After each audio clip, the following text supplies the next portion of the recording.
دسته از کسانی که سعی می‌کردند با تمام آنچه که در توان دارند این معادله رو، این بازی رو، این مبارزه رو به هم بریزند، باز با شکست روبرو شدند.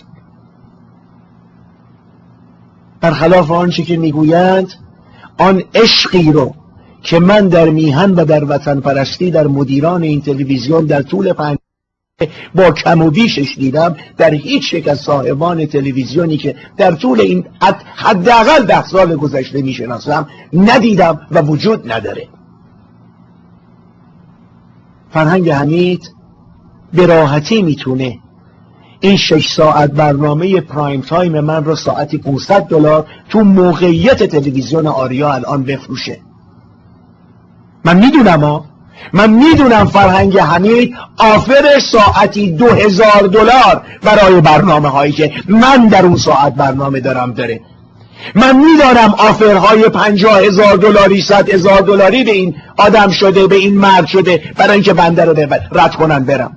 اما ایستادگی کرده چون شرف داره، برخلاف اونی که بعضی ها تو همین شهر صحبت میکنند. نمونه اون شرف رو امروز دیدید. مگه ما چقدر زنده هستیم؟ مگه ما بچه نداریم، ناموس نداریم، شرف نداریم، حیثیت نداریم، غیرت نداریم؟ مگه شب که سرمون رو بر بالین میگذاریم حتی چند دقیقه به وجدان پاک خودمون، به کودک درون خودمون مراجعه نمی کنیم که ببینیم ما در اون روز چه کردیم؟ آدمیتی که از 1 ساعت دیگر خودش خبر نداره بهتره چند ثانیه از اون 1 ساعت رو با وجدان پاک و با حجب و حیای انسانیت زندگی کنه، لااقل چند ثانیه رو در 1 ساعت.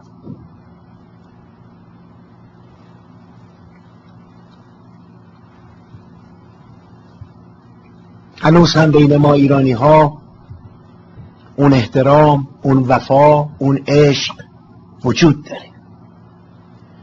هنوزم در بین ما هستند مردان و زنانی که قدر انسانها رو و به طور کلی سپاس میگذارند بر اونهایی که باهاشون در تماسند و باهاشون کار میکنند. درود به شرفشون. من بسیاری از این مدیران تلویزیون و رادیوها رو میشناسم. به تنها چیزی که اندیشه میکنند جیبشونه و زندگی بهترشون.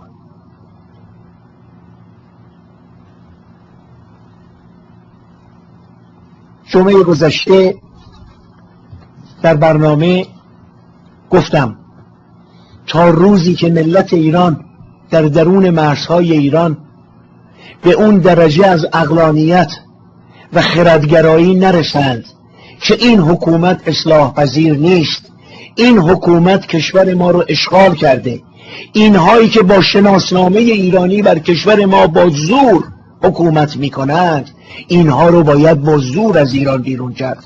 امروز دیدم جلوی چند دوربین و چند تلویزیون یک عده نشستند و میگویند آقای سکویی شعار میدهد به تیر بکشید، آخوند بالا ببرید، آخوند کشی بکنید. نه، نافرمانی مدنی باید بکنیم.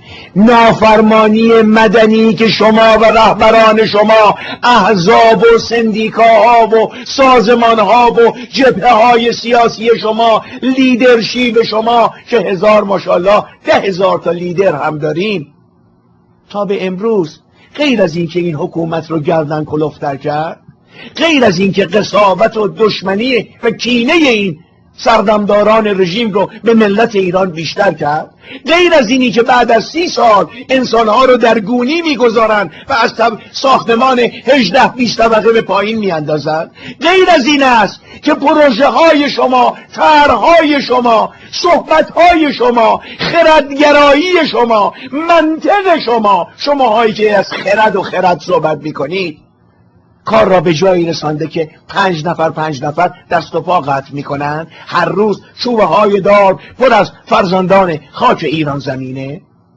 شماها حرفی برای گفتن دیگه ندارید. شما اصلا اجازه حرف زدن ندارید. شما کاسبیتون رو بکنید، کتابتون رو بفروشید، اسپانسرشیپی کاتالیزورها و آلترنتیو های رژیم رو قبول بکنید. چرا با آقای مهندس شجره با احترام به حضرت عالی هفته گذشته گفتید ما باید خردگرایی بکنیم، ما باید منطق رو به کار بگیریم؟ آقای شجره دیشب ساعت 2 صبح یک گروه تجزیه طلب رو آوردید در تلویزیونتون، خوزستان ما رو سرزمین عربی نامیدند و نمیدونم گیلان ما رو نام دیگری دادند و بلوچستان ما رو چیز دیگری خطاب کردند. و آقای مهندس شجره دیگر در تلویزیون شما چه عملی، چه گفتاری، چه برنامه سازی نیست به غیر از فاضلی و پارسا و دوست خوبم سیروس شرفشاهی هفته 1 روز و دوست خوبتر بنده آقای سعید قاضی سعید که ایشون هم دیگه تقریبا میشه گفت هر آنچه شما میگویید نه تنها تایید میکنن، تحسین هم میکنن. یک روزنامه‌نگار برجسته ما که من میدانم تمام زندگیش رو هم بگذارید فقط خط شرفه. بقیه چه میگویند آقای شجره؟ خود شما چه میگویید؟ تلویزیون شما چه قدمی در راه آزادی ایران برداشته؟ علیرضا میبودی چه قدمی در راه آزادی ایران برمیداره؟ هوشنگ امیراحمدی ها رو میاره، خوانندگان تحت الحمایه مجاهدین خلق رو میاره. امروز یک بانوی میاد تو برنامهش میگه چرا تجزیه طلب ها رو ساعت 2 صبح میارید که از چشم وطن پرستان در لس آنجلس دور باشن و صداشون به ایران برای خوشایند آخوندی بره؟ آقای میبودی میگه این تلویزیون ماهی 70-80 هزار دلار خرج داره. جواب رو ببینید. یعنی برای اینکه خرج تلویزیون رو در بیاریم خب خانومم بیارید اونجا بذارید بفروشید دیگه. آقای علیرضا میبودی در اوایل برنامه هر روز که میای به برنامه قبل من غیر مستقیم، آنها که فریاد میکشن، آنهایی که چه نفاق پراکنی من کردم؟ من میگم تو دوست من، برنامه ساز قدیمی ما، نه تنها راهی در راه آزادی ایران بر نمیداری بلکه به اشکال مختلف داری به حکومت اسلامی نخ میدی و خط میدی و همکاری میکنی. من تعارف باید ندارم علیرضا.